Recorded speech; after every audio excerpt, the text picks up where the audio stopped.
Main character, he comes from a clan of assassins. They live up in the mountains. Their leader is an abbot, and he so badly wants to follow in his mother's footsteps.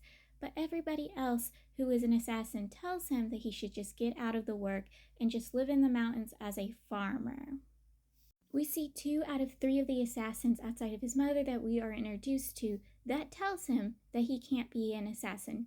The reason why is because he doesn't have the spirit or soul to take a life if he's paid to do it. Specifically, a life that he knows and cares and supports. He does not have the ability to take that life. Because assassins, if paid to, will have to kill somebody they care and love. And he doesn't have the skill to do that. He thinks he does because he wants to get rid of the Maleid's father and stepmother, how they treat the Maleid.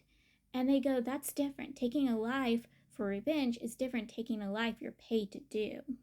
The 3rd assassin we meet, he is a shapeshifter, and he actually wants to take the main character in as one of his disciples, as one of his students, teach the main character his ways of shapeshifting. And the main character doesn't want to do that because this person can change his body from a woman and a man's, and he doesn't want to have that skills or abilities at all. The main character disguises himself as a slave boy, enters the Maleid's home and is bought, and he's assigned to the Maleid's residence. The Maleid is the 3rd child of his father, and since he was a child of a concubine, he gets no love or support or care. That his eldest brother can come and beat him and abuse him, and no one will do anything to stop his elder brother. First time the main character meets the Maleid is one of the times the Maleid is being horribly abused by his elder brother. His elder brother is accusing him of stealing, and the supposed things that he stole were books that he was using to learn with because the madam of the house, his stepmother, refuses to allow him to learn with the other boys. So he has to sneak around to learn. And his elder brother caught him, got hold of these books, and ripped them in front of him while having him beaten for it. The Maleid's trying to put these books back together, and the main character's like, instead of putting the books back together, why don't you steal other books? So they sneak into the library to collect some books, but they find inappropriate books instead. And so they decide to sneak into the elder brother's room and switch out the inappropriate books with the actual books that he's supposed to use to study with, and the Maleid takes them off with him to study with.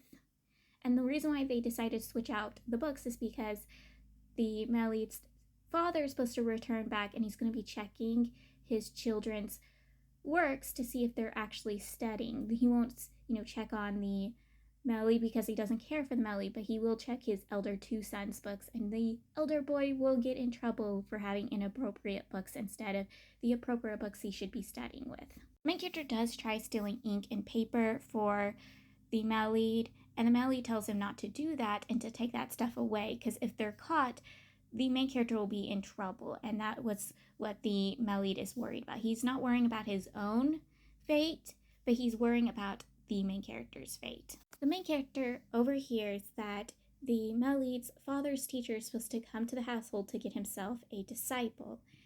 And the main character's like, why don't we sneak into the study hall for you to meet him and show off your skills and abilities to your father's teacher? So they do that. The teacher is impressed on how they sneak into the study hall so the Maleid can impress him with his skills and abilities. And they're also able to prove that the Maleid did not steal the books that his elder brother accused him of stealing, and are able to slap the elder brother in the face with accusing him of that. So win-win. He also impresses his teacher with his skills and abilities, which makes the teacher choose him as his disciple, but the teacher also warns him about his attitude and personality might be his downfall, and to stay in his lane kind of way. Before he had helped the Maleid with sneaking into the study hall, the youngest maid of the Maleid didn't like the main character, but afterwards she approves of the main character. Now that the Maleid is his father's teacher's student, the stepmother has to actually make his home livable because his home was falling apart, and she's enforced to actually make it livable and assign servants to him to take care of him and support him. The male lead's stepmother is the stereotypical terrible stepmother in these kinds of stories, and she calls for the main character, Imelda, to be taught proper manners and etiquette, but in actuality, she just wants to punish them and to make them kneel for hours. And the main character, being the main character, gives his opinions on this, and he is basically spanked, severely spanked, for his attitude towards her. And the male lead has to step in between them to protect his servant from his stepmother. And the servants of his stepmother has to stop her from punishing the male lead more than she already wants to do, because they're like, remember, he is the teacher's student. He one day might become higher status, and you can hang on his highest status. But if he fails, there will be no issues and repercussions for you. But right now, support him and take care of him, and don't do anything towards him unless you want bad things to come to you down the line. But if you do good to him and don't severely punish him, you might be able to hang on his high status. So she doesn't do anything severely to the male lead. But the male lead also argues with her. He's like, why do you treat me so horribly? I know my mom was a concubine, that she was a maid before she was a concubine. But instead of hating upon me and hating upon my mother, why don't you take it out on your husband who wasn't loyal? Yes, he's allowed to take consorts and concubines. But instead of taking your jealousy out on me and my mother, you should take it out on him. And she goes, well, since I can't take it out on him, I'm going to take it out on you. Basically pulling the whole Hera thing from Greek mythology. If she can't punish her husband, she'll punish the concubine and child.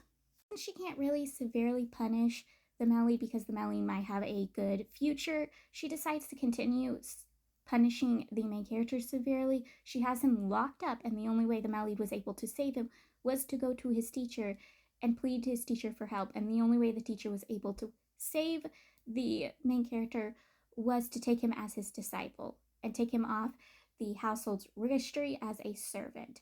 But the main character will still serve the male lead as a servant while going to lessons to his teacher's classroom with the male lead. So he's serving the male lead while also being a disciple of his teacher. The teacher doesn't enforce the main character to follow the lessons as the male lead does. The main character is just there to goof off and have fun, and sometimes listen to their teacher's scary stories. But most of the time, he just runs off and does his own thing if he decides not to stick around in class. Their teacher just full on give up on trying to teach this dude. One of the days the main character had ran off, though, was the day their teacher taught the male lead about the main character's clan and a story himself having dealt with one of these assassins. And this assassin is the main character's mother, and it's revealed that he was the one who named the main character. He was the one who gave the main character his given name. The main character's uncle, though I'm not sure if he's his actual uncle or just he calls him that, tells him that he has a mission. This mission is to get names and information from the male lead's father's study. And so he goes and does it and runs in on a assassin, the shapeshifter, doing his job.